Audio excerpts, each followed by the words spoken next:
के ऐलान पर चिराग पासवान का बयान आया है। कल तक उम्मीदवारों का ऐलान हो जाएगा। 4 जून को फिर होली मनाएंगे, तो चिराग पासवान का ये बड़ा बयान सामने आया है और किस तरह से एनडीए की तरफ से उन्हें 5 सीटें दी गई, जिसके बाद वो कह रहे हैं कि 4 जून को हम होली मनाएंगे और कल उम्मीदवारों के नाम का ऐलान करेंगे।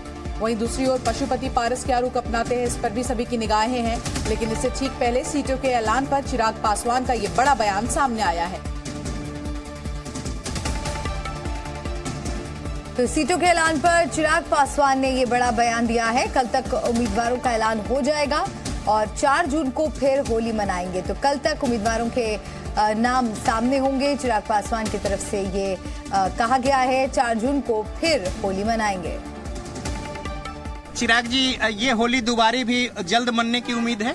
बिल्कुल, इसी तरीके से 4 जून को आप देखिएगा, इससे बड़ी होली हम लोग 4 जून को मनाएंगे, जब 400 पार कर हमारे प्रधानमंत्री आदरणीय नरेंद्र मोदी जी पुनः देश के प्रधानमंत्री बनेंगे, जिसमें बिहार की 40 सीटों का एक महत्वपूर्ण योगदान होगा। देखिए, एनडीए में सारी सीटें तो लगभग क्लियर हो गई हैं, आपके यहाँ भी 2 क्लियर है, लेकिन 3 सीटों का पेंच जो है अभी तक घोषित नहीं हुआ। उसको लेके क्या कुछ उम्मीद है कब तक? मुझे लगता है, देखिए, पहले चरण में हम लोग की एक सीट है, जमुई लोकसभा पहले ही चरण में आ रही है, तो प्राथमिकता आज की तारीख में वही है, क्योंकि 28 तारीख तक नामांकन की आखिरी तिथि है।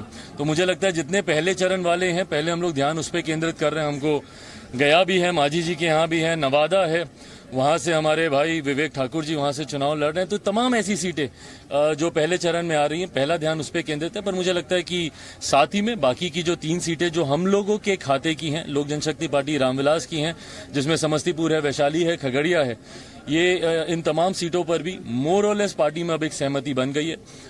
संसदीय बोर्ड बिहार प्रदेश के द्वारा मुझे इसकी जानकारी दी गई है। मुझे लगता है कि आज से कल तक में पार्टी के कोर ग्रुप के द्वारा उस पर एक अंतिम मोहर लगा दी जाएगी।